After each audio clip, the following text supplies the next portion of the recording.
علیکم ورحمۃ اللہ وبرکاتہ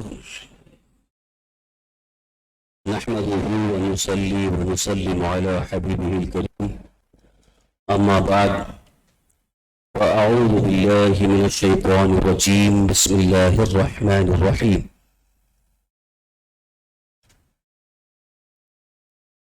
ان الصلاة تنهى عن الفحشاء والمنكر صدق الله مولانا العظيم. حصول برکت کے لیے ایک مرتبہ درود شریف پڑھ لیں. اللهم صل وسلم على سيدنا مولانا محمد معدن الجود والكرم وعلى آله وأصحابه وبارك وسلم. صلاة وسلاما عليك يا رسول الله، صلاة وسلاما عليك يا حبيب الله. محترم حضرات، آپ کو اچھی طرح سے معلوم ہے کہ ہر اتوار کو اس موقع پر درس حدیث کا پروگرام ہوتا ہے، لیکن درمیان میں نماز کے چند اہم اور ضروری مسائل بھی بیان کیے جاتے ہیں. اس میں کافی وقفہ ہو گیا، اس لیے آج ہم نے ارادہ کیا کہ نماز کے چند ضروری مسائل بیان کیے جائیں. اس میں سے کچھ مسائل اس سے پہلے بھی بیان کیے گئے تھے. نماز کو فاسد کرنے والی چیزیں کون کون سی ہیں، یعنی کن صورتوں میں نماز فاسد ہو جاتی ہے، نماز ٹوٹ جاتی ہے، پھر سے نماز پڑھنا پڑتا ہے. وہ چند ضروری مسائل ہیں، ان کی معلومات حاصل کرنا ضروری ہے. سب سے پہلے میں بطور تمہید نماز کے متعلق چند ضروری اہم نصیحتیں آپ کے سامنے پیش کرنا چاہوں گا کہ نماز اللہ تعالیٰ کی ایک ایسی عظیم عبادت ہے کہ جو صحیح طریقے سے نماز پڑھ لیتا ہے،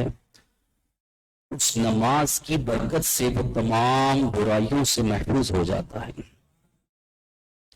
کیونکہ اللہ تعالیٰ کا فرمان ہے، بے شک نماز بے حیائیوں اور برائیوں سے روکتی ہے. ان الصلاۃ تنہی عن الفحشاء والمنکر. جتنی بھی بے حیا والی چیزیں ہیں، یعنی گناہ ہیں، حرام چیزیں ہیں، کبھی کبھی انسان ان سے بچ نہیں پاتا ہے. انسان بڑی کوشش کے باوجود بھی وہ بے حیائی میں مبتلا ہو جاتا ہے اور گناہوں میں وہ ملوث ہو جاتا ہے، گناہ اس سے ہو جاتے ہیں. لیکن نماز ایک ایسی عظیم عبادت ہے کہ نماز صحیح طریقے سے اگر پڑھے تو اللہ تعالیٰ کے فضل سے وہ نماز اس سے بچاتی ہے، نماز اس سے گناہوں سے بچاتی ہے. یہاں پر کبھی کبھی ذہن میں ایک سوال ابھرتا ہے، بہت سارے لوگ نماز تو پڑھتے ہیں لیکن اس کے باوجود وہ بے حیائیوں سے، برائیوں سے رکتے نہیں. ان سے بھی بہت ساری برائیاں ہو جاتی کرتے ہیں نمازی، لیکن بہت ساری برائیوں میں، گناہوں میں مبتلا ہیں. تو اللہ تعالیٰ کے فرمان کے مطابق نماز نے روکا کہاں؟ نماز کے بارے میں جب اللہ تعالیٰ کا فرمان ہے کہ ان الصلاۃ تنہی، نماز اسے روکتی ہے، نماز بچاتی ہے، لیکن دیکھا یہ جا رہا ہے کہ بعض نمازی، چند نمازی نماز تو پڑھتے ہیں لیکن اس کے باوجود وہ گناہوں سے بچ نہیں پاتے.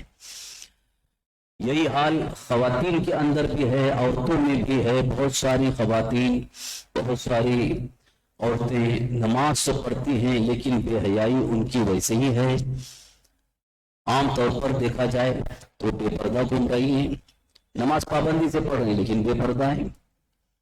نماز پابندی سے پڑھ رہے ہیں لیکن گناہوں کی جگہوں پر بھی ہو جاتے ہیں، گناہوں کی چیزیں دیکھ رہی ہیں. تو پھر نماز برائی سے، بے حیائی سے انہیں روکتی کیوں نہیں ہے جبکہ اللہ تعالیٰ کا فرمان؟ ذرا اس کا جواب سنیے. حضرت خواجہ حسن بصری رضی اللہ عنہ جو بڑے عظیم بزرگ گزرے ہیں، اللہ کی مقدس ولی ہیں، ان سے کسی نے یہی سوال کیا، حضور یہ بتائیے کہ نماز کے بارے میں قرآن پاک میں اللہ تعالیٰ نے ارشاد فرمایا کہ نماز بے حیائی اور برائیوں سے بچاتی ہے، روکتی ہے، لیکن ہم دیکھ رہے ہیں کہ کچھ نمازی جو ہے نماز پڑھنے کے باوجود وہ گناہوں سے رکتے نہیں ہیں، ان سے بھی گناہ ہوتے رہتے ہیں، بے حیائی میں ان کی زندگی گزر رہی ہے. نماز کہاں بچاتی؟ حضرت خواجہ حسن بصری رضی اللہ عنہ نے جواب میں ارشاد فرمایا، بات صحیح یہ ہے کہ اللہ کا فرمان حق ہے، اللہ تعالیٰ کے فرمان میں ایک ذرہ برابر بھی شک نہیں ہے، کیونکہ اللہ نے فرمایا وہ بالکل حق ہے کہ نماز بے حیائیوں اور برائیوں سے روکتی ہے، بچاتی ہے۔ مگر جو نمازی نماز پڑھنے کے باوجود اگر بے حیائیوں سے گناہوں سے نہیں بچ رہا ہے تو اس کا مطلب وہ نماز ہی صحیح نہیں پڑھ رہا ہے، اس کی نماز ہی صحیح نہیں ہو رہی ہے۔ اگر وہ نماز کا حق ادا کرے، نماز صحیح طریقے سے پڑھے، تو اس میں کوئی شک شبہ نہیں، یقیناً وہ نماز اسے گناہوں سے بچاتی ہے۔ یہ حضرت خواجہ حسن بصری رضی اللہ عنہ کا ارشاد اس بات کی طرف اشارہ ہے کہ ہر نمازی کو اپنی نماز کا جائزہ لینا چاہیے کہ کہیں ہماری نماز میں کچھ خامی تو نہیں ہے، کہیں کچھ غلطی تو نہیں ہو رہی ہے، کہیں ہم سے کچھ چوک ہو رہی ہے کہ جس کی وجہ سے نماز صحیح نہ ہونے کی بنیاد پر نماز کا جو اصل فائدہ ہے وہ نہیں مل پا رہا ہے۔ اسی لیے نماز کے سارے مسائل کا جاننا بہت ضروری ہے، خاص طور پر وہ چیزیں کہ جس کی وجہ سے نماز فاسد ہو جاتی ہے۔ بہت سارے لوگوں کو پتہ ہی نہیں ہے کہ کچھ ایسی حرکتیں، کچھ ایسے اعمال، کچھ ایسی چیزیں ہیں کہ ان کی نماز فاسد ہو گئی ہے، انہیں پتہ ہی نہیں کہ ہماری نماز فاسد ہوگی، وہ سمجھ لیں کہ نماز ہو گئی ہے۔ اس لیے خاص طور پر اس عنوان کا انتخاب ہم نے کیا کہ مفسدات نماز، یعنی نماز کو فاسد کرنے والی چیزیں کیا کیا ہیں، ان کی معلومات رکھنا ضروری ہے۔ ان میں سے آج چند کا ذکر کر رہا ہوں، انشاءاللہ موقع ملا اور آگے کیونکہ کافی چیزیں ہیں۔ ان میں سے نمبر 1 کلام مفسد نماز ہے، یعنی نماز میں بولنے سے، بات کرنے سے نماز ٹوٹ جاتی ہے، چاہے جان بوجھ کر بولے یا بھولے سے، ایک آدھ بات بولے یا زیادہ، یعنی نماز کے اندر کلام کرنا، بات کرنا، یہ نماز کو فاسد کر دیتا ہے۔ آج کل چونکہ نئے نئے نمازی موبائل ہاتھ میں ہے اور ادھر فون آ گیا تو اس کو بات کر کے رکھ دیتا ہے، میں نماز میں ہوں، بند کر کے رکھ دی۔ ارے بھائی آپ نماز پڑھ رہے ہیں اور موبائل اٹھا کے آپ نے بات کر دیا میں نماز میں ہوں، تو اتنا کہہ دینا ہی نماز فاسد کرنا ہوگا، نماز فاسد ہو گئی۔ تو یہ کلام یعنی بات کرنا درمیان میں حالت نماز میں، یہ مفسد نماز ہے، یعنی نماز کو فاسد کر دیتا ہے، اس کی نماز چلی گئی۔ حالانکہ بعض چیزیں ایسی ہیں کہ بظاہر وہ یقیناً وہ قرآن پاک سے ہیں، لیکن بے موقع اگر پڑھا تو اس کی وجہ سے بھی نماز فاسد ہو جاتی۔ بے موقع مطلب یہ ہے جیسے اِنَّا لِلَّهِ وَإِنَّا إِلَيْهِ رَاجِعُونَ، یہ قرآن شریف کی آیت ہے، یہ قرآن میں اللہ تعالیٰ کا فرمان ہے۔ مگر کوئی نماز پڑھ رہا ہے، نماز کے درمیان کسی نے آ کر کے موت کی خبر دے دی کسی کی کہ فلاں صاحب کا انتقال ہو گیا، یا اگر مسجد سے اعلان ہو رہا ہے مائک سے اور نمازی نماز کی حالت میں سن لیا اور اسی وقت اس نے پڑھ لیا اِنَّا لِلَّهِ وَإِنَّا إِلَيْهِ رَاجِعُونَ، نماز فاسد ہو گئی۔ بظاہر دنیاوی گفتگو نہیں ہے، دنیاوی کلام نہیں ہے، قرآن ہی کی آیت ہے، مگر یہاں اس موقع پہ اس نے پڑھا کہ یہ موت کی خبر سن کر کے، چونکہ اِنَّا لِلَّهِ وَإِنَّا إِلَيْهِ رَاجِعُونَ پڑھا جاتا ہے، تو اس وقت اس نے نماز میں یہ پڑھا، اس کی وجہ سے اس کی نماز فاسد ہو گئی، نماز پھر سے پڑھنا ہوگا، یہ مسئلہ یاد رکھیے۔ اسی طرح سے اگر نماز پڑھ رہے ہیں اور کوئی صاحب آ کر کے سلام کر دیا آپ کو، السلام علیکم، آپ نے نماز ہی میں جواب دے دیا وعلیکم السلام، نماز فاسد ہو گئی۔ یہ کیونکہ آپ نے اس وقت اس کا سلام کا جواب دیا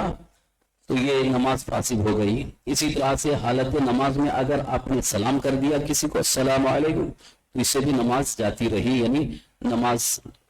فاسد ہو گئی، نماز دہرانا ہوگا۔ ہاتھ یا سر کے اشارے سے سلام کا جواب دیا تو نماز مکروہ ہوتی ہے۔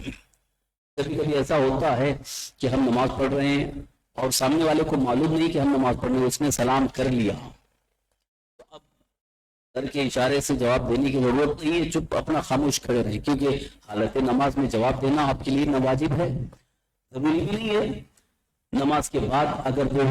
سامنے موجود ہیں یا موجود ہیں تو ان کا جواب دے سکتے ہیں، اور اگر وہ نکل گئے نہیں ہیں تو کوئی بات نہیں، کیونکہ اس وقت آپ کے اوپر واجب ہی نہیں ہے۔ لیکن حالت نماز میں نہ سلام کر سکتے ہیں نہ سلام کا جواب دے سکتے ہیں۔ اسی طرح سے خوشی کی خبر کے جواب میں الحمدللہ کہا تو اس سے بھی نماز جاتی رہی۔ الحمدللہ یہ تو سورہ فاتحہ کی شروعات ہے، الحمدللہ رب العالمین، لیکن آپ نماز پڑھ رہے ہیں، اچانک کسی نے آ کر کے خبر دے دیا بھئی آپ کے گھر میں بیٹا پیدا ہو گیا، بچے کی خبر سن کر کے خوشی ہوئی اور اسی وقت کہہ دیا الحمدللہ، نماز فاسد ہو گئی۔ یہ کیونکہ اس وقت جو ہے وہ خوشی کی خبر سن کر کے جواب دے رہا ہے الحمدللہ، اس لیے اس کی نماز جاتی رہی۔ اسی طرح سے پھنکارنے میں جب 2 حرف نکلے جیسے تو یہ مفسد نماز ہے۔ کبھی کبھی لوگ زور زور سے جیسے بلغم آتا ہے پھنکارتے ہیں، لیکن ایسے پھنکارنے کی صورت میں 2 قسم کی آواز یعنی لفظ نہیں بننا چاہیے۔ اگر لفظ بن گئے کہ جیسے تو یہ 2 لفظ بن گئے الف زبر خا، تو اس لیے نماز فاسد ہو جائے گی۔ اگر یہ صرف اور صرف ایسے ککارا کے لفظ نہیں بنے اور نہ کوئی لفظ کی شکل صورت بنی تو ایسی صورت میں کوئی حرج نہیں ہے، کیونکہ کبھی کبھی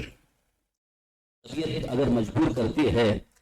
کہ جیسے امام ہے وہ قرات کر رہے ہیں، اس وقت اگر بلغمی کیفیت ہے تو پڑھنے میں دقت ہو رہی تو وہ اگر گلے کی صفائی کے لیے تھوڑا سا کھکال لے، اس میں آواز یہ الفاظ نہیں بنے تو اس میں کوئی حرج نہیں ہے۔ مقتدی نے اپنے امام کے علاوہ کسی اور کو لقمہ دیا تو نماز جاتی رہی۔ مقتدی یعنی جیسے آپ نماز پڑھ رہے ہیں، امام کی ابتدا میں آپ نماز پڑھ رہے ہیں،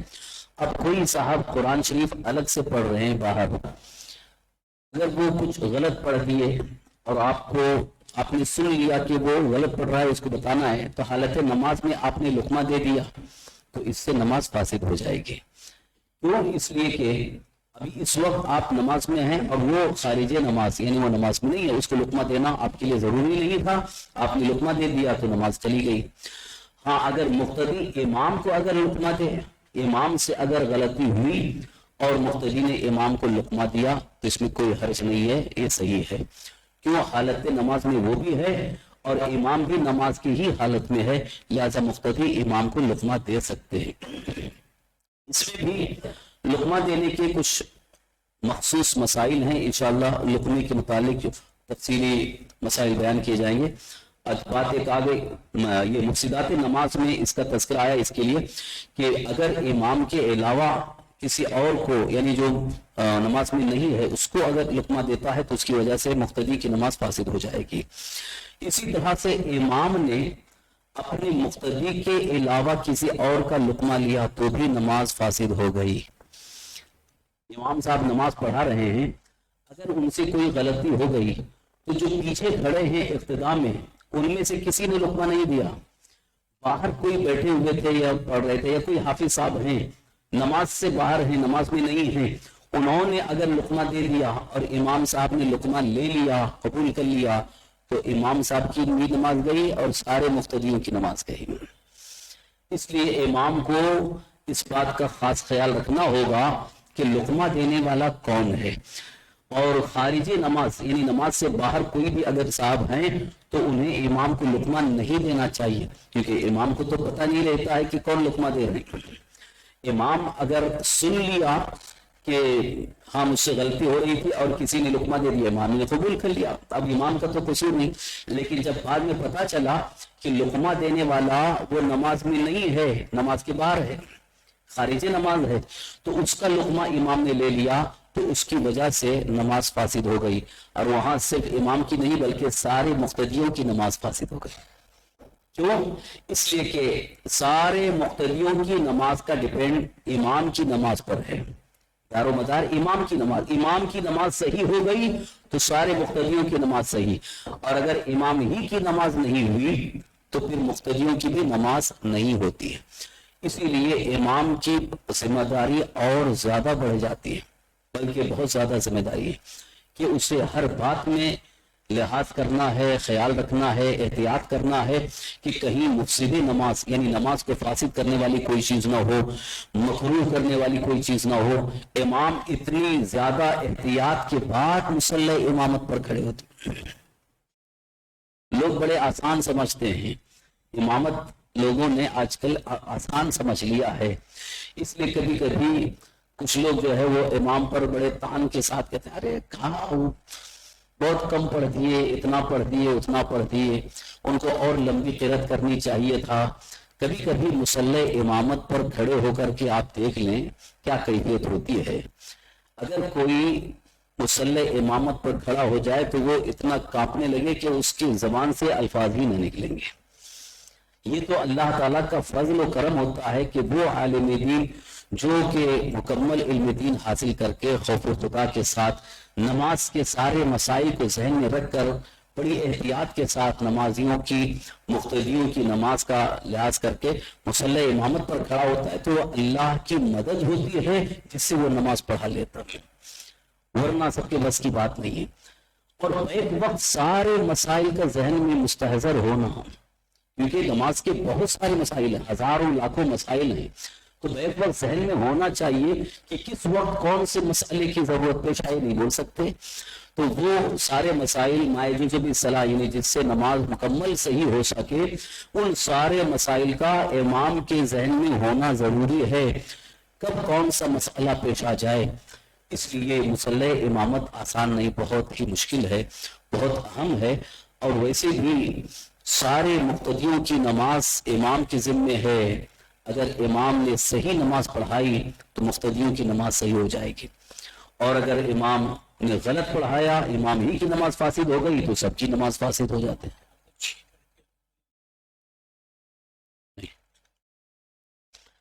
اس کا ذکر آ ہی رہا تھا نماز فاسد کرنے والی چیزوں میں کہ جیسے اگر حالت نماز میں چھینک آ گئی تو چھینکنے پر الحمدللہ کہنے کا ذکر ہے، سنت پاک حضور صلی اللہ علیہ وسلم کی سنت بھی ہے کہ اگر چھینک آئے تو الحمدللہ کہیں، لیکن حالت نماز میں چھینک آئے تو الحمدللہ نہ کہے، کیونکہ اگر نماز کی حالت میں چھینک آ گئی اسی وقت الحمدللہ کہا تو اس سے بھی نماز فاسد ہو جائے گی۔ نماز میں چھینک آئے تو الحمدللہ نہ کہے، لیکن اگر کہہ دیا تو نماز نہ گئی۔ یہ الحمدللہ کہنا جو ہے یہ چونکہ یہاں پر چھینک آ گئی مگر اسی وقت الحمدللہ اگر اس نے صرف زبان ایسے ہی کہہ دیا تو نماز فاسد نہیں ہوئی ہے، لیکن نہ کہنا چاہیے۔ نماز فاسد نہیں ہوتی ہے لیکن نہ کہے۔ مریض کی زبان سے بے اختیار آ او نکلی تو نماز فاسد نہ ہوئی۔ یوں ہی چھینک، کھانسی، جماہی، بیکار میں جتنے حرف مجبوراً بے اختیار نکلتے ہیں وہ معاف ہیں۔ یعنی جو شخص مریض ہے، بیمار ہے اور نماز پڑھ رہا ہے تو بیماری زیادہ ہونے کی وجہ سے کبھی کبھی تکلیف کی وجہ سے کچھ الفاظ نکلتے ہیں آ او، تو یہ اگر لفظ کی شکل نہ ہو، بس ہلکی سے آواز نکلی تو اس میں نماز فاسد نہیں ہوتی ہے، یعنی نماز ان کی صحیح ہے، اس میں یہ معاف ہے، کیونکہ یہ بے اختیار نکلتے ہیں۔ آدمی کتنا بھی کنٹرول کرنا چاہے، بہت کنٹرول کرنے کے بعد بھی چونکہ بدن کا درد یا بدن کی تکلیف ہی کچھ ایسی ہوتی ہے، انسان نہ چاہتے ہوئے بھی وہ تکلیف کی وجہ سے نکل جاتا ہے تو یہ اس سے نماز فاسد نہیں ہوئی، یعنی نماز ان کی صحیح ہے۔ پھونکنے میں اگر آواز پیدا نہ ہو تو وہ مثل سانس کے ہے، مفسد نہیں، مگر قصدن کرنا مکروہ ہے۔ اور اگر پھونکنے میں دو حرف پیدا ہوں جیسے اف تو یہ نماز فاسد کر دے گا۔ یعنی کبھی اگر نماز میں پھونکے تو یہ پھونکنا جو ہے اس کی ایک تو بلا وجہ ہے، اس کی کوئی ضرورت تو ہوتی نہیں،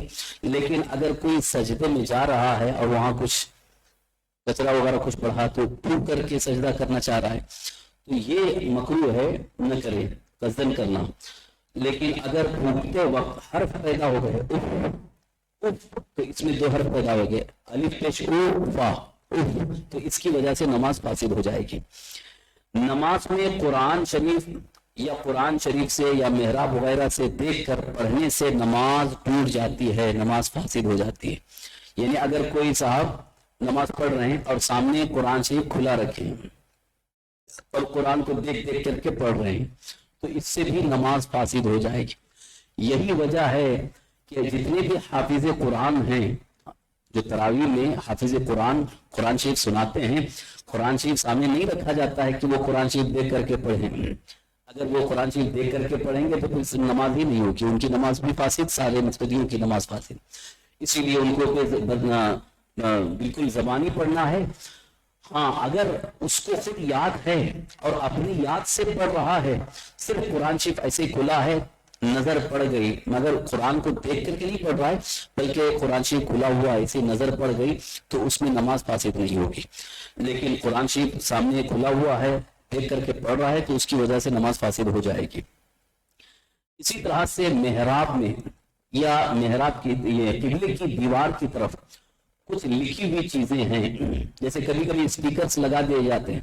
اکثر مسجدوں میں لوگ لحاظ نہیں کرتے، پوسٹر، اسٹیکر وغیرہ یہ قبلے کی دیوار کی طرف لگاتے ہیں، اور جب ہم نماز کے لیے کھڑے ہیں تو نگاہوں کے بالکل سامنے ہے، تو ایسی صورت میں اس میں جو لکھا ہوا ہے، چاہے اردو ہو، انگریزی ہو، عربی ہو، جو بھی لکھا ہوا ہے اس کو دیکھ کر کے آپ نے نماز کے دوران پڑھ لیا تو اس سے نماز فاسد ہو جائے گی۔ اسی لیے یہ حکم ہے کہ اگر مسجد میں کوئی چیز جیسے لگانی ہے، پڑھنے والی چیز جیسے دعائیں ہیں وغیرہ جو لگاتے ہیں، وہ ایک دم نمازی کی نگاہوں کے سامنے نہیں ہونا چاہیے، کافی اونچائی پر ہونا چاہیے، تھوڑا اوپر ہو تاکہ نمازی کی نظر اس پر نہ پڑے، کیونکہ جب نماز کے لیے کھڑے ہوتے ہیں تو سامنے جو چیزیں ہیں وہ نظر اس پر پڑ جاتی ہے، اور نظر پڑ گئی اور اس کو دیکھ کر کے پڑھ لیا تو ان کی نماز فاسد ہو جائے گی۔ آپ اس کا خاص خیال رکھیے کہ کہیں بھی اگر مسجد میں جائیں، وہاں اگر دیوار قبلہ کی طرف لکھی ہوئی کچھ چیزیں جیسے کوئی توہرا لگا ہوا ہے یا فریم لگا ہوا ہے، اسٹیکر ہے، یا دعا، خاص طور پر وہ تراویح کی دعا جو ہے وہ لگائے رہتے ہیں سامنے، تو اگر نمازی نماز کی حالت میں اس کو دیکھ کے پڑھ رہا ہے تو اس کی وجہ سے اس کی نماز فاسد ہو جائے گی۔ بہت سارے لوگوں کو یہ مسئلہ معلوم نہیں ہے اور وہ پڑھ بھی لیتے ہیں تو سمجھتے ہیں کہ نماز ہماری ہو گئی، اس سے بھی بچنے کی ضرورت ہے۔ ایک آخری مسئلہ، عمل کثیر جو اعمال نماز سے نہیں ہے، نماز کی اصلاح کے لیے نہیں ہے، تو وہ بھی مفسد نماز ہے۔ یعنی اگر عمل کثیر کسی نے کیا تو اس کی وجہ سے نماز فاسد ہو جائے گی۔ عمل کثیر کا مطلب یہ ہے کہ حالت نماز میں کوئی ایسا عمل، کوئی ایسا کام جو کہ نماز میں نہیں کیا جاتا ہے لیکن وہ کر لیا، جو نماز سے نہیں ہے، وہ اگر کیا اور اتنی مقدار اس کی ہے کہ وہ اس کام میں اتنا مشغول رہا کہ 3 تسبیح کے برابر اس کام میں مشغول رہا، تو یہ عمل کثیر کہلاتا ہے۔ جیسے مثال کے طور پر کھجلانا، کبھی کبھی انسان کو کھجلاتا ہے تو وہ کھجلاتے ہی کھڑا رہتا ہے، سر کھجلا رہا ہے یا ہاتھ پہ کھجلا رہا ہے۔ بعض لوگ جو ہے وہ داڑھی میں خلال کرتے رہتے ہیں، داڑھی میں عادت بنی رہتی ہے۔ اگر کوئی حالت نماز میں اس طرح سے داڑھی میں سے یہ خلال کرتا رہا، یہ 3 تسبیح کی مقدار، 3 تسبیح، سبحان ربی العالی، سبحان ربی العالی، سبحان ربی العالی، 3 تسبیح کی مقدار اگر اسی کام میں مصروف رہا تو یہ عمل کثیر ہوا اور اس کی وجہ سے نماز فاسد ہو گئی، اس کی نماز ٹوٹ گئی، پھر سے نماز پڑھنا ہوگا۔ اس لیے نماز کی حالت میں کوئی بھی دوسرا کام نہیں ہونا چاہیے، یعنی ہاتھ بندھے ہیں تو بندھے ہی رہیں، بہت اگر کھجلا بھی رہے تو کوشش کریں اس کو ضبط کرنے کی، روکنے کی، کیونکہ ادھر سے توجہ ہٹا لیں۔ اکثر ہوتا یہ کہ شیطان وسوسہ ڈالتا ہے، وسوسہ پیدا کرتا ہے کہ تاکہ توجہ ہٹے، تو اس کی طرف سے توجہ ہٹا کر اللہ کی طرف توجہ کریں تو انشاءاللہ وہ جو کھجلانے کی کیفیت ہے وہ خود بخود ختم ہو جاتی ہے۔ یہ تجربہ کر کے دیکھا ہم نے، کبھی کبھی وہ ایسا لگتا ہے کہ ابھی بس کھجلائیں گے تو تھوڑا سکون ملے گا یا اطمینان ملے گا، لیکن وہ شیطان کا وسوسہ رہتا ہے۔ اگر ہم ہاتھ ہی نہ اٹھائیں چاہے کتنا بھی ہو تو خود بخود وہ کیفیت کم ہو جاتی ہے۔ توجہ ادھر سے ہٹا کر اللہ تعالیٰ کی طرف توجہ کریں تاکہ عمل کثیر نہ ہو، کیونکہ شیطان یہی چاہتا ہے عمل کثیر ہو جائے اور ان کی نماز فاسد ہو جائے، کیونکہ پہلے تو وہ نماز سے روکتا ہے، نماز کے لیے نہ جائے، اور جب نماز کے لیے اس کے روکنے کے باوجود بھی آپ اپنی کوشش سے اللہ کے فضل سے آپ مسجد میں پہنچ گئے، نماز پڑھنے لگے، تب وہ یہ چاہتا ہے کہ میری نماز خراب ہو جائے، نماز فاسد ہو جائے، نماز صحیح نہ ہو جائے۔ اب ہمیں خاص اس پہ توجہ دینا ہے کہ اللہ تعالیٰ کے فضل سے ہم گھر سے نکل کر مسجد آ گئے، وضو بھی کر لیا، سب صحیح کر لیا، اب نماز کو بچانا ہے، یعنی نماز صحیح طریقے سے پڑھنا ہے۔ یاد رکھیے اگر آپ نے اس کا خاص خیال رکھا، اہتمام کیا کہ میری نماز صحیح ہو جائے، انشاءاللہ پھر کبھی گناہوں کی طرف آپ کا دل جائے گا ہی نہیں، گناہوں کی طرف آپ کا دل مائل ہی نہیں ہوگا، بلکہ دل میں اللہ تعالیٰ کی اتنی محبت پیدا ہو جائے گی کہ ہمیشہ ہر لمحہ آپ یہی چاہیں گے کہ اللہ کی رضا کے لیے میں نیکی ہی کرتا رہوں۔ یہ نماز کی خاص برکتیں ہیں، کیوں نماز ہمیں اللہ کی طرف پہنچا رہی ہے۔ یہ جو اللہ نے فرمایا ہے کہ بے شک نماز پہ حیائی اور برائیوں سے روکتی ہے، اس کی وجہ یہ ہے کہ نماز جب صحیح طریقے سے پڑھتا ہے، سارے فرائض، واجبات، سنتیں، مستحبات جو نماز کے حقوق ہیں ان کو ادا کر کے پڑھتا ہے، اور توجہ، اس کو خشوع خضوع کہا گیا۔ خشوع خضوع کا مطلب یعنی اپنا خیال، اپنی فکر، اپنی سوچ دنیاوی چیزوں سے بالکل ہٹا کر صرف اللہ کی طرف سوچ کرے، صرف اللہ کی طرف توجہ ہو جائے کہ میں اللہ کی بارگاہ میں کھڑا ہوں اور میرا پروردگار، میرا رب مجھے دیکھ رہا ہے، میرا رب میری طرف نظر فرما رہا ہے، اس توجہ کے ساتھ پڑھیں تو یہ ہے خشوع، اس کو کہتے ہیں خشوع۔ اور حضور صلی اللہ علیہ وسلم نے فرمایا کہ خشوع خضوع کے ساتھ نماز پڑھو، خشوع خالص اللہ کے خیال میں، رب تبارک تعالیٰ کے خیال میں نماز پڑھیے،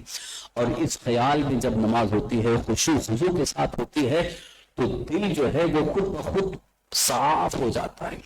دل سے گناہوں کی محبت خود بخود نکل جاتی ہے، اور صرف وہاں اللہ کی محبت آنے لگتی ہے، رب تبارک تعالیٰ کی محبت آنے لگتی ہے، اور اللہ کے رسول صلی اللہ علیہ وسلم کی محبت وہاں آ جاتی ہے۔ تو جس دل میں اللہ کی اور اللہ کے رسول صلی اللہ علیہ وسلم کی محبت آ جاتی ہے تو پھر اس دل میں گناہوں کی نفرت ہوتی ہے، گناہوں سے محبت نہیں ہوتی۔ یہی وجہ ہے نماز بے حیائیوں برائیوں سے روکتی ہے۔ اور ایک آخری فائدہ عرض کر رہا ہوں، نماز اللہ تبارک تعالیٰ کی وہ عظیم عبادت ہے کہ اگر صحیح طریقے سے پڑھتا ہے اور جب سارے ارکان صحیح طریقے سے ادا کر کے جب مصلی نمازی جب نماز میں سجدے میں جاتا ہے تو اللہ تعالیٰ سے سب سے زیادہ قریب ہو جاتا ہے۔ یہ قرب الہی کا سب سے بہتر ذریعہ ہے، اللہ سے ایک دم قریب ہے۔ یہ سمجھ لیجیے کہ آپ سجدے میں ہیں تو گویا اللہ کے بالکل قریب ہیں، رب تعالیٰ کی رحمتیں ہمارے بالکل سامنے ہیں، اور اللہ تعالیٰ ہم پر رحمتوں کی بارش فرمائے گا۔ اس تصور کے ساتھ، اس یقین کے ساتھ نماز انشاءاللہ آپ کی بہتر ہوگی۔ اللہ تعالیٰ ہم سب کو حقوق نماز ادا کرنے کی توفیق عطا فرمائے۔ بسم اللہ الرحمن الرحیم، الحمدللہ رب العالمین، حمدا یوافی نعمہ وکافی مزیدہ، اللہم صلی وسلم علی سیدنا مولانا محمد وعلی آل سیدنا مولانا محمد وبارک وسلم، صلاۃ و سلام علیک یا رسول اللہ صلی اللہ تعالی علیہ وسلم۔ یا اللہ یا رحمان یا رحیم، یا ذا الجلال والاکرام، یا بدیع السماوات والارض، یا ارحم الراحمین، یا اللہ اپنے حبیب پاک صاحب الاولاد صلی اللہ علیہ وسلم کے صدقے تو پہلے ہم سب کی مغفرت فرما۔ یا اللہ ہمارے صغیرہ کبیرہ تمام گناہوں کو معاف فرما۔ یا اللہ ہمیں ہر گناہ ہر برائی سے محفوظ فرما، شریعت مطہرہ کے احکام پر عمل کی توفیق عطا فرما۔ یا رحم الراحمین، یا اللہ تیرے حبیب صلی اللہ علیہ وسلم کے صدقے وسیلے سے ہم نے جو بھی پریشان حال ہیں ان کی ساری پریشانیوں کو دور فرما، ہماری ہر مشکل آسان فرما، تمام مصیبتوں کو دور فرما، آئی ہوئی آنے والی تمام بلاؤں اور آفتوں کو دور فرما۔ یا اللہ ہمیں ہر بیماری سے شفا عطا فرما۔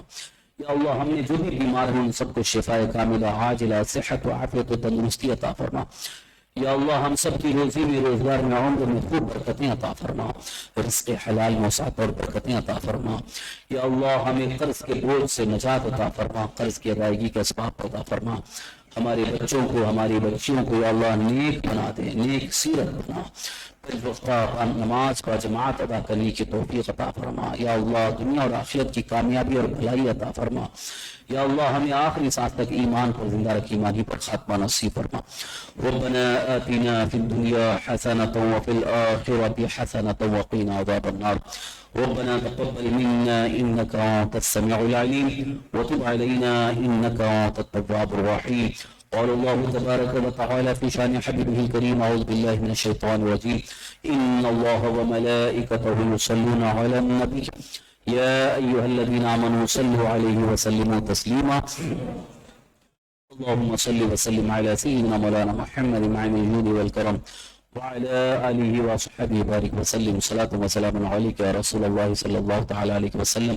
سبحان ربك رب العزة عما يصفون وسلام على المرسلين والحمد لله رب العالمين.